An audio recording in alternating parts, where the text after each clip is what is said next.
Tivemos também troca de lâmpadas, apesar de que essas queimaram aí esses dias, mas foram trocadas todas as lâmpadas também. E foi feito também a higienização e limpeza dos bancos, tá bom? Então o meu pedido, eu sei que na normalidade sujar, isso acontece, mas eu peço um cuidado especial, uma atenção especial, para que a gente possa continuar uma igreja asseada, limpa e bonita para adoração, tá bom? Combinado? Nos ajude com isso aí. Hoje estamos na era dos Bob Goods, não é verdade? Quem sabe na igreja, em vez de a gente trazer a canetinha, a gente traz um lápis para a gente ir ajudando. Nós tivemos um almoço aqui há 2 semanas atrás e tinha picolé no banco. Então, nosso pedido para que você preste atenção e nos ajude nesta limpeza, tá bom? Segunda informação, nós estamos num processo de ajustes em relação às salas das crianças, e esse processo ele ainda está em discussão, tá certo? Na próxima semana, na outra, nós teremos uma comissão da igreja onde trabalharemos especialmente esse assunto, de como vai ficar, e vai ficar bonito, vocês já viram uma prévia, não é? Mas vamos fazer e conversar com a igreja, com a comissão da igreja, para que esse assunto ele possa ficar ao máximo agradável, útil para a nossa igreja. E falando em reforma, vocês perceberam que estamos aí também já com algumas coisas acontecendo. A loja Aporte, ela está vindo para onde era a recepção da escola. Então, nós estamos nesse processo, e é por isso que vocês estão vendo e vão ver melhorias, tá bom? Principalmente na parte térrea aí do nosso prédio. Então, nas próximas semanas, talvez vai haver um desconforto maior para passar canos de esgoto, mas é melhoria para a nossa igreja, para a nossa instituição e, consequentemente, para a nossa comunidade. Então, sua colaboração, sua paciência, para que nós possamos ir avançando para a honra e glória de Deus, em nome de Jesus. Amém? Agora sim, um aviso de algo que vai acontecer em nossa igreja. Dia 18, próxima sexta-feira, nós vamos ter aqui o final de semana com Deus, tá bom? Então você, jovem, você adulto, você mais experiente, você é meu convidado para esse final de semana, preparado com muito carinho pelos nossos jovens, para você, para a nossa comunidade.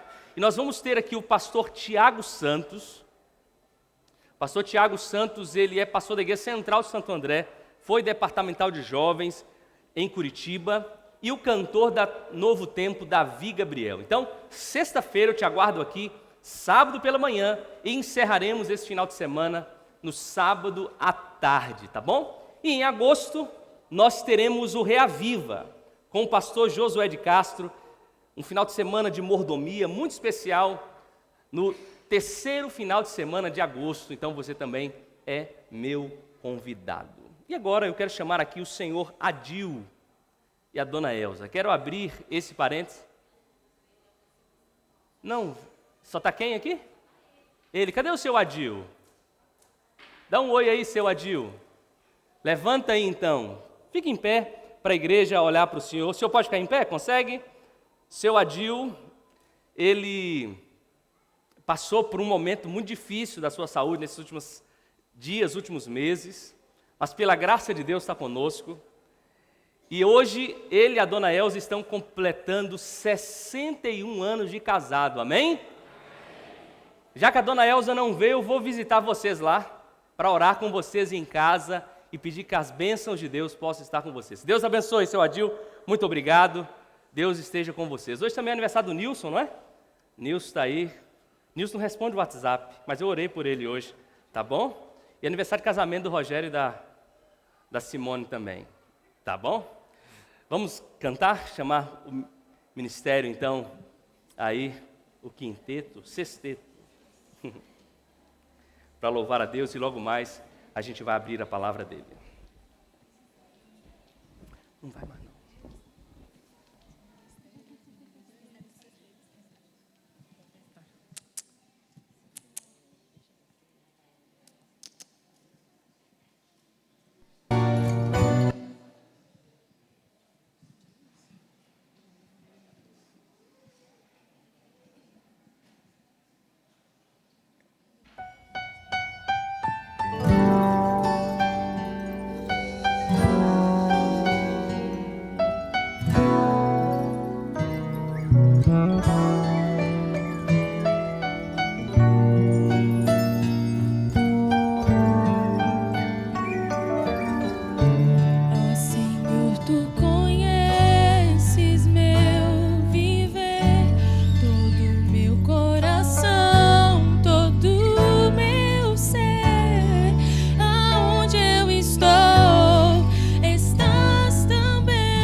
Posso viver com teu amor. Se existe um lugar em que não estás, me mostres então. Se nas asas da aurora voar até o fim da terra, algum lugar,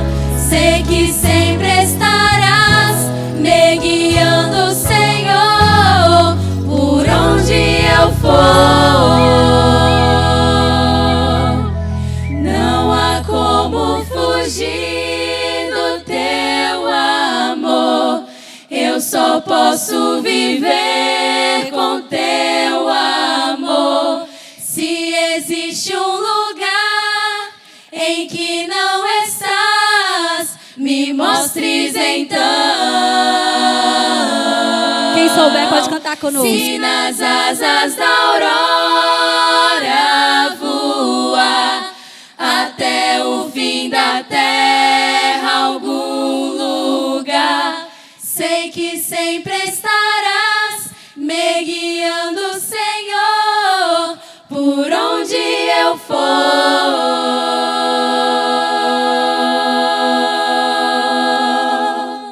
Amém.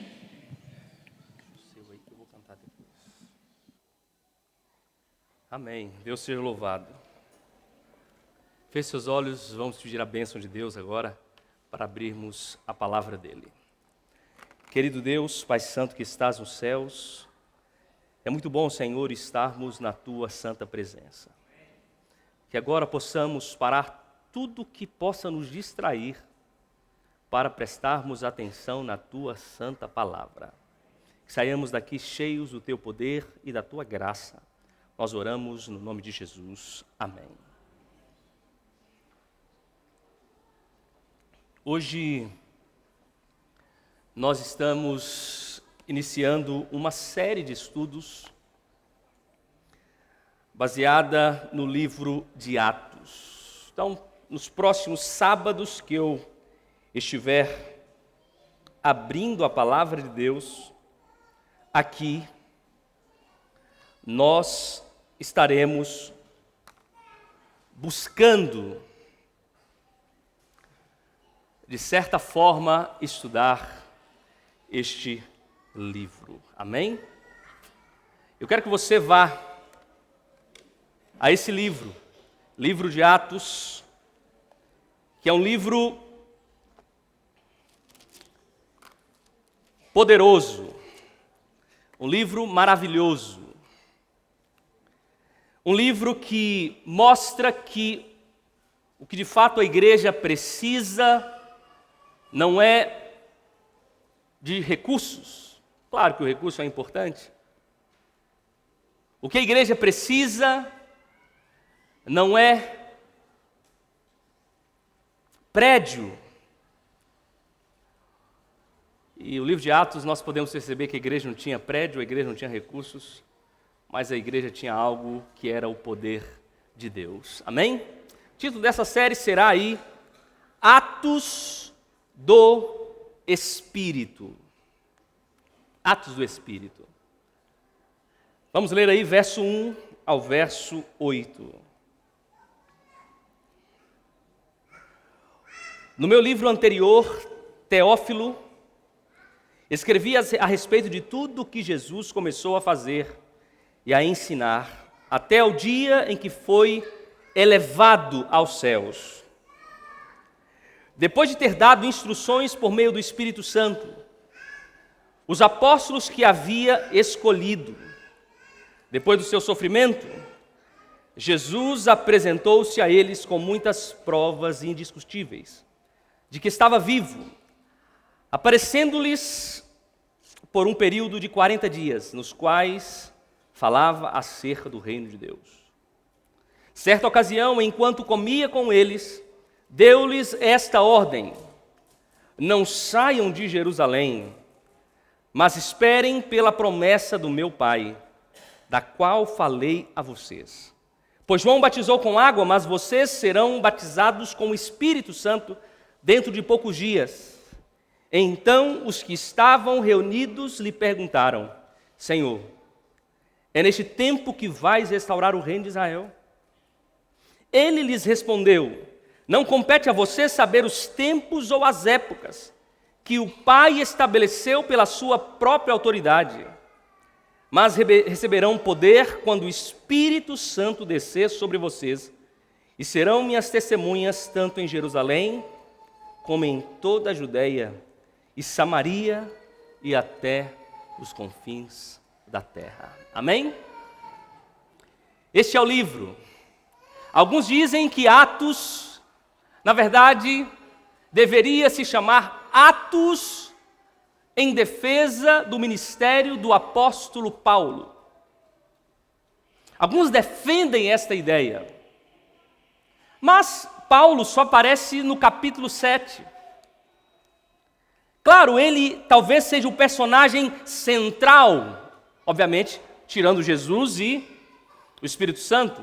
Paulo é o personagem central, mas nós temos aí Pedro, nós temos aí Estevão, nós temos aí homens de Deus trabalhando. Então, simplificar, reduzir esse livro a apenas Atos do apóstolo Paulo seria um equívoco, pelo menos na minha humilde opinião. Mas há um outro pensamento, e a qual eu acredito e defendo, que esse livro não é simplesmente Atos, mas nesse livro nós temos os atos do Espírito Santo, usando a igreja de Deus e trazendo bênçãos, realizando milagres, para que o Evangelho e a igreja de Deus pudesse avançar. E de fato, se nós tirássemos o Espírito Santo desse início do cristianismo, talvez a igreja não teria capacidade. Tem até um autor que diz que se tirássemos o Espírito Santo da igreja de Atos, 95% do que ela fazia, ela deixaria de fazer, porque ela era totalmente dependente do Espírito de Deus.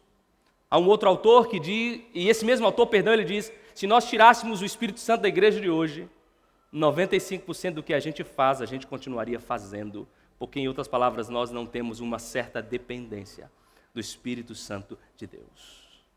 Então nós vimos claramente Deus agindo, nós vimos claramente o poder de Deus. E esse livro, só uma outra informação importante, é que esse livro foi escrito por Lucas, o mesmo que escreveu o Evangelho de Lucas. Você pode perguntar e dizer e questionar, pastor, mas aqui não diz exatamente que foi Lucas. Sim, não diz.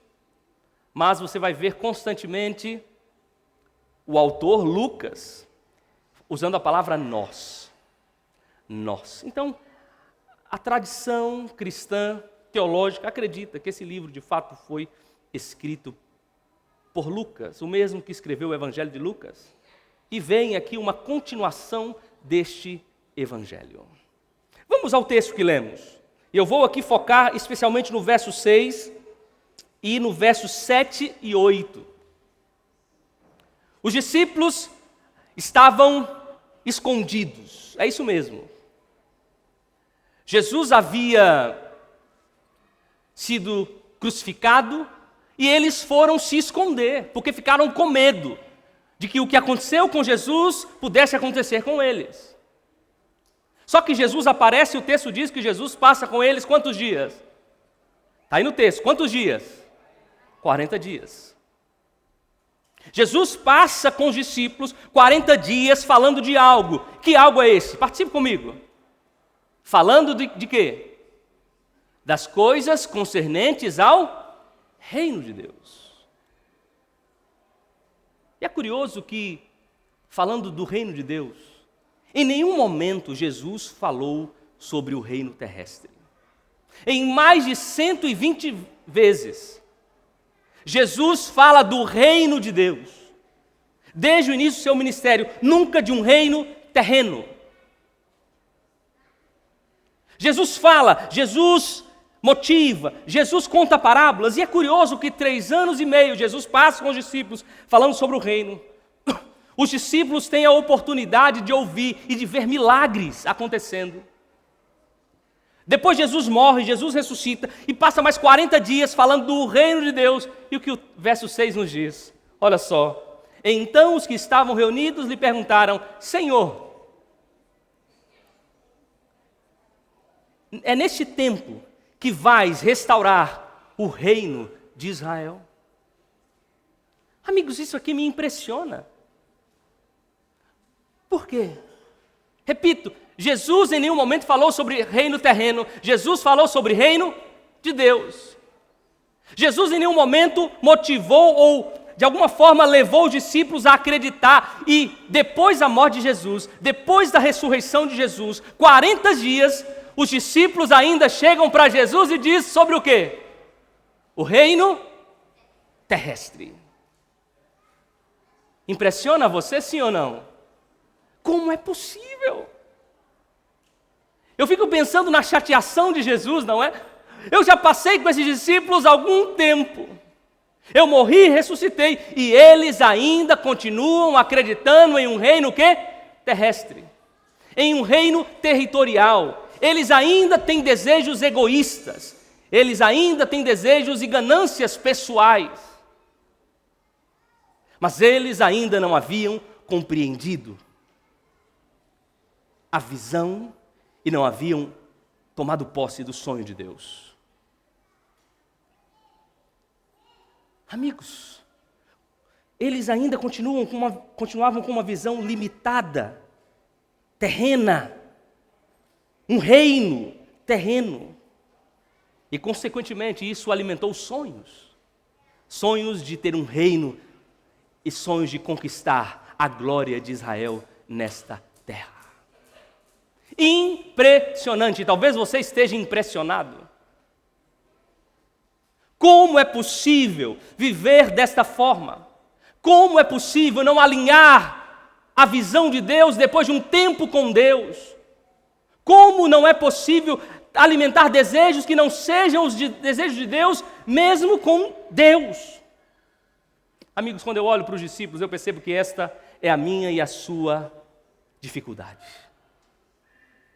Quando eu olho para o texto e eu olho para a história dos discípulos, eu percebo que nós também, a gente está na igreja, a gente lê a Bíblia, a gente estuda a lição de escola sabatina, a gente vem no culto de sábado, às vezes vem no culto de domingo, vem no culto de quarta, a gente tem conhecimento doutrinário muito embasado, mas a nossa visão e os nossos desejos ainda não estão alinhados com a visão e os desejos de Deus. Não basta conhecimento, não basta outra coisa. O que de fato eu e você precisamos é alinhar a nossa visão e alinhar os nossos sonhos aos sonhos e visões de Deus. E não há problema em desejar ser um bom profissional na área que você ocupa. Não há um problema em desejar crescer na vida. Não há um problema em buscar uma casa nova, almejar viajar com a família. Não há problema. O problema está de que muitas vezes esses nossos planos estão acima dos planos de Deus. Por isso, meu querido amigo, meu querido irmão, o meu apelo para você esta manhã é que você alinhe os seus sonhos, as suas visões, aos sonhos e visões de Deus para a sua vida. Os discípulos queriam e desejavam um reino, que Deus transformasse o reino deles em um reino poderoso. Deus queria usar eles para transformar a vida deles e a vida da humanidade. Por isso, o meu pedido, o meu apelo a você nesta manhã é que você possa, dia após dia, se humilhar aos pés de Jesus e dizer: Senhor, tenha misericórdia de mim. Senhor, aqui há um homem egoísta, aqui há um homem ganancioso, aqui há um homem que está simplesmente buscando fazer, desejando as coisas desta terra. E diga: Senhor, eu quero alinhar os meus planos, os meus sonhos aos sonhos de Deus. Este foi o problema dos discípulos. E é curioso, amigos, que depois aqui no verso 7, nós temos a resposta de Jesus. E o mais impressionante é que Jesus diz: eu já falei, não disse, eu já falei com vocês. Eu já insisti com vocês. Eu já falei que não é o reino terreno. Jesus não disse isso. Jesus diz simplesmente o quê? Olha a resposta de Jesus. Jesus não repreende. Jesus não chama atenção. Eu diria, Jesus não responde o questionamento direto dos discípulos. Diz assim, verso 7, ele lhes respondeu: não compete a vocês saber o quê? Os tempos e o quê? As épocas que o Pai estabeleceu pela sua autoridade, mas receberão poder quando o Espírito Santo descer sobre vocês, e serão, o que diz o texto? Minhas testemunhas. A resposta de Jesus, eu queria dividir ela em 3 pontos. O primeiro ponto é, não compete a vocês saber os tempos ou as épocas. Em outras palavras, Jesus está dizendo, não é função de vocês ficar especulando. Não é função de vocês ficar inventando coisas. Não é função de vocês ficar buscando as profecias para definir, não, é agora. Estamos um novo Papa, ele é o leão, lá fala do leão. Deus está dizendo para os discípulos, ei, não se preocupem com o tempo, não se preocupem com as épocas, não fique especulando, porque isso não faz parte da função de vocês, isso é e está debaixo da autoridade de Deus. Em outras palavras, isso é conhecimento de Deus. Não fiquem inventando. Na verdade, amigos, olha aqui para mim. Tem muita gente por aí que vive buscando especulações. A gente está na era da tecnologia, não é? A gente está na época da IA. A gente está na época das redes sociais. A gente está na época do TikTok. A gente está na época onde você recebe dia após dia ideias, especulações que usam a Bíblia fora do contexto. E eu diria, são instrumentos de Satanás para atrapalhar o crescimento espiritual da igreja. Não é agora não, é quando eu falar Marte. Deve estar com pressa, né? Brincadeira, gente boa, obrigado. Então, amigos, volte aqui, eu vou confessar uma coisa para você. Ele tirou eu da minha atenção.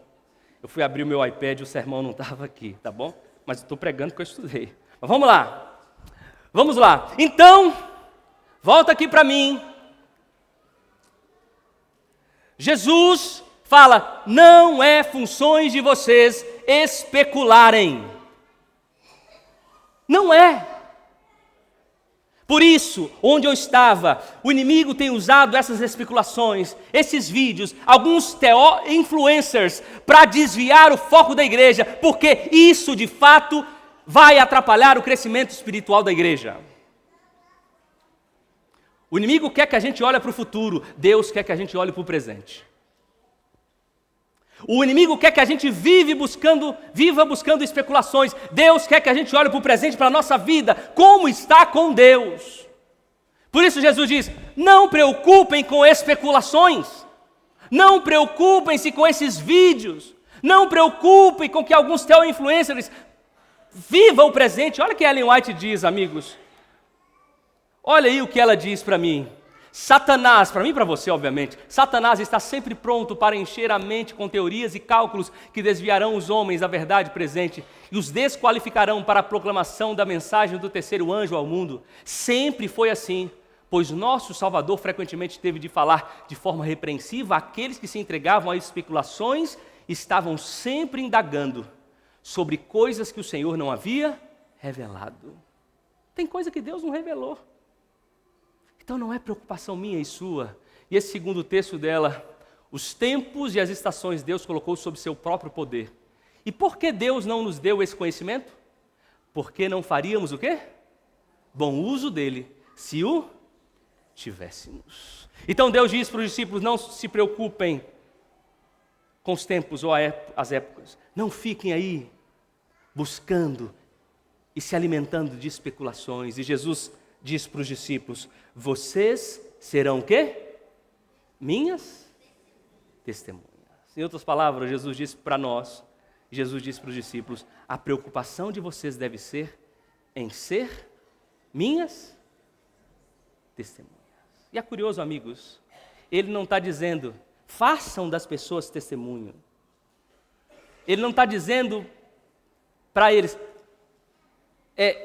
busque testemunhar. Ele está dizendo o quê? Sejam minhas testemunhas. Se torne minhas testemunhas.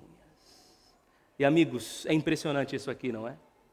Esse chamado, essa ordem de Deus. Vocês precisam tornar minhas testemunhas. E é curioso que para testemunhar, você tem que conhecer, sim ou não? Para testemunhar, você precisa experimentar. Para testemunhar, você precisa viver. E é curioso que para ser testemunha não depende de diploma. Para ser testemunha não depende de conhecimento, simplesmente. Para ser testemunha pode ser um médico, um profissional liberal, pode ser um advogado, pode ser um camponês. Para ser testemunha precisa experimentar. E experimentar quem? A Deus. Deus não está precisando de defensores dele. Deus não está precisando de defensores da verdade. Deus está precisando de quê? Testemunhas. Deus não está precisando que no culto nós simplesmente venhamos e defendamos a Deus. Deus está precisando que nós sejamos testemunhas lá no nosso trabalho, que nós sejamos testemunhas no anonimato, que nós sejamos testemunhas nas redes. Esse é o chamado de Deus e é por isso que essa manhã eu digo para você o seguinte: você profissional liberal, você universitário, você dona de casa, você vendedor, você Uber, Deus está te chamando para testemunhar dele, porque se você experimentar a Deus, naturalmente você vai ser uma testemunha. Se você experimentar a Deus, quando você abrir a sua boca, você vai falar das experiências e da vida que você tem com Deus. E é curioso, amigos, que a palavra testemunha aqui é a palavra Marte. A palavra Marte, se você olhar aqui, ela no passado tinha um significado. O significado de alguém que viu. O significado de ser uma testemunha ocular. Mas aqui, a palavra Marte, o tempo foi passando, ela se transformou naqueles que dariam a vida em nome de Deus. O tempo foi passando e esse significado foi se ajustando. Em outras palavras, o chamado de Deus para sermos testemunha é um chamado, amigos, para a gente viver com Deus, viver por Deus e, se preciso for, daremos a vida por Ele. Por isso, essa manhã, Jesus aqui traz essa mensagem para nós. E Jesus, ao falar para os discípulos, Ele está falando para nós. Ele está dizendo: ei, eu estou te chamando não é para especular. Eu estou te chamando, inclusive, eu te dei a bênção de se transformar em um profissional de poder, qualidade, de influência. Não é para que você ganhe dinheiro. Eu te coloquei lá para que você seja uma testemunha viva de mim, enquanto faz uma cirurgia, enquanto defende uma causa, enquanto entrega algo, enquanto leva alguém no carro. Deus está dizendo para você: eu te chamei para viver por mim. Viva para mim, fale de mim. Esse é o chamado, meu amigo. Por isso, essa manhã eu digo para você, você que é profissional, não sei qual é a tua área, Deus está dizendo para você: você precisa ser minha testemunha. Você precisa experimentar de mim, para que essa experiência possa ir alcançando e transformando outras vidas. Eu repito, para ser testemunha você não precisa saber pregar. Para ser testemunha você não precisa saber dar estudos bíblicos. Para ser testemunha você só precisa de um item: experimentar Jesus. Viver uma experiência com Jesus. E é esta a resposta de Jesus. Mas tem um último detalhe que eu pulei de forma intencional. Antes de dizer, Jesus fala, antes de chamar as pessoas a se tornarem a testemunha viva de Jesus, ele fala, mas receberão o quê? Receberão o quê? Poder. Ao descer sobre vocês o Espírito Santo. Jesus estava dizendo, e aqui é interessante que poder vem da palavra dinamis, dinamite. O poder do Espírito Santo, quando entra, ele entra como uma dinamite que desestrutura toda a nossa vida. Ele modifica toda a nossa vida.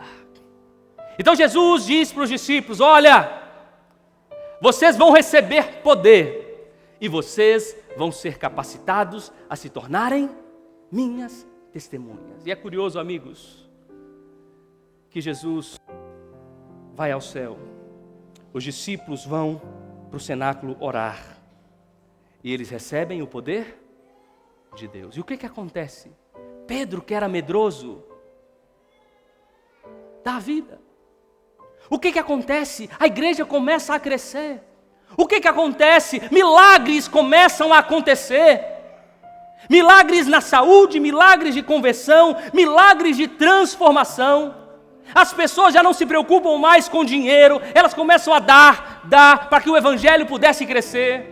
Não há mais egoísmo, não há mais controle, não há mais centralização, porque o poder de Deus começou a agir. Em outras palavras, o que eu e você precisamos, eu já disse isso aqui, para nos tornar testemunhas, repito, não é conhecimento,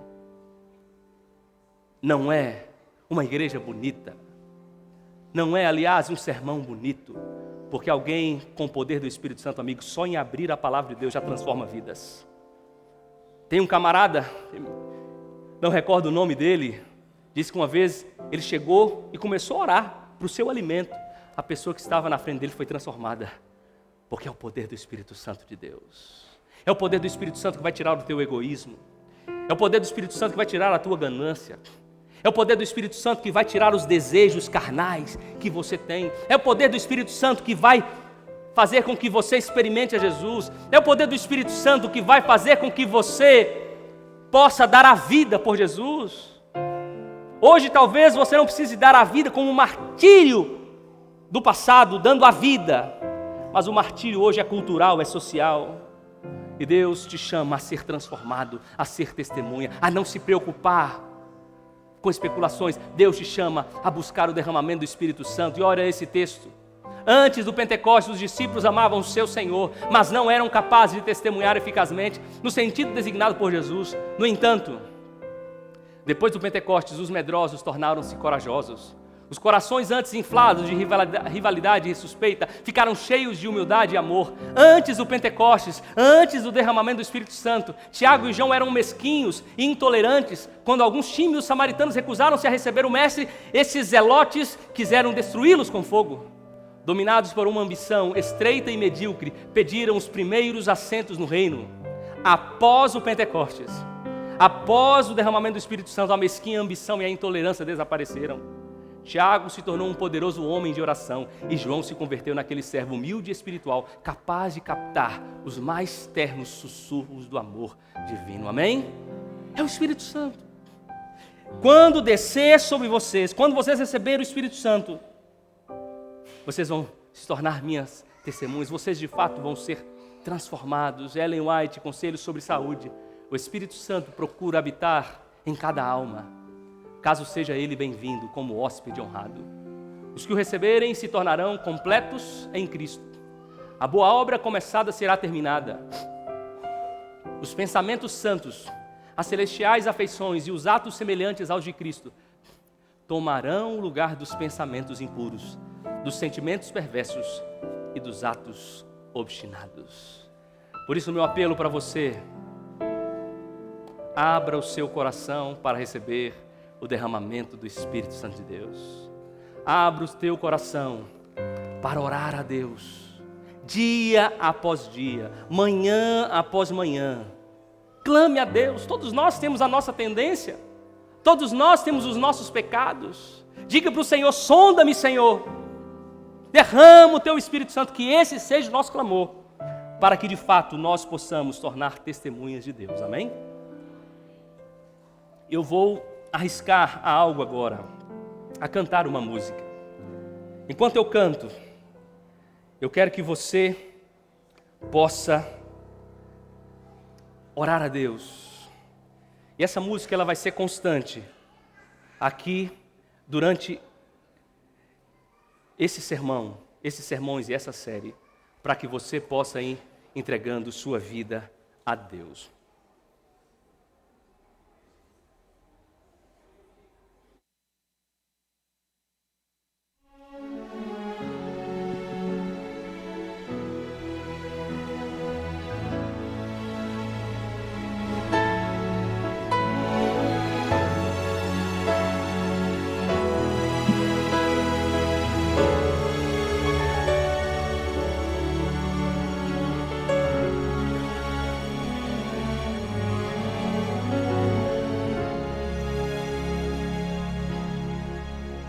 Quando o vento do Espírito soprar,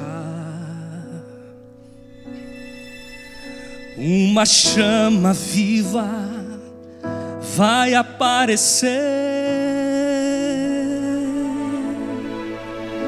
Nossos filhos e filhas irão profetizar. Nossos velhos sonharão e a igreja mudará. Quando a comunhão for a arma principal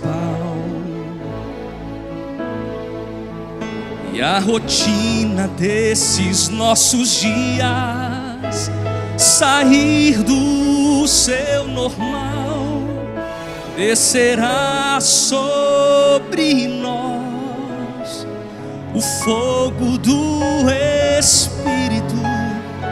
Viveremos o Evangelho e Jesus Cristo vai voltar. Por que será que ainda não aconteceu? Por que razão não temos fogo a queimar? Pecados escondidos,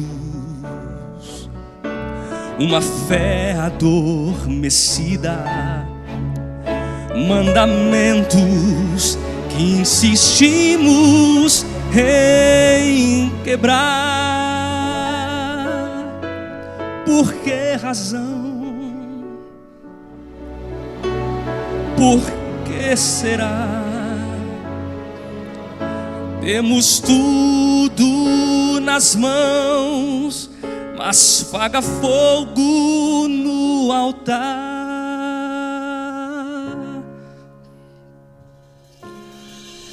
Mas quando o fogo do Espírito soprar,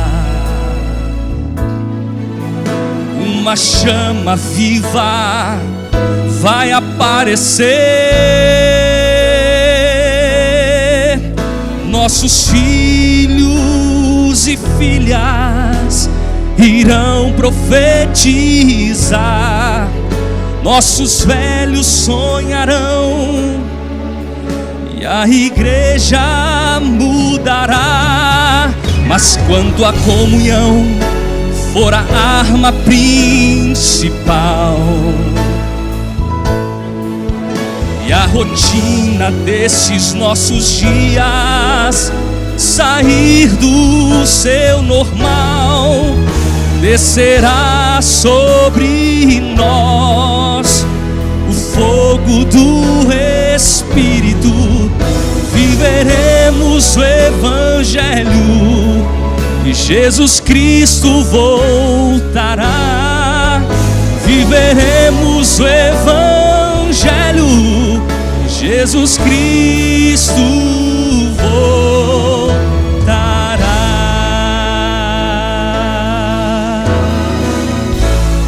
Amém.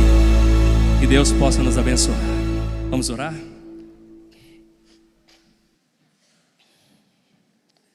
Querido Deus, aqui estamos, Senhor, iniciando esse estudo do livro de Atos.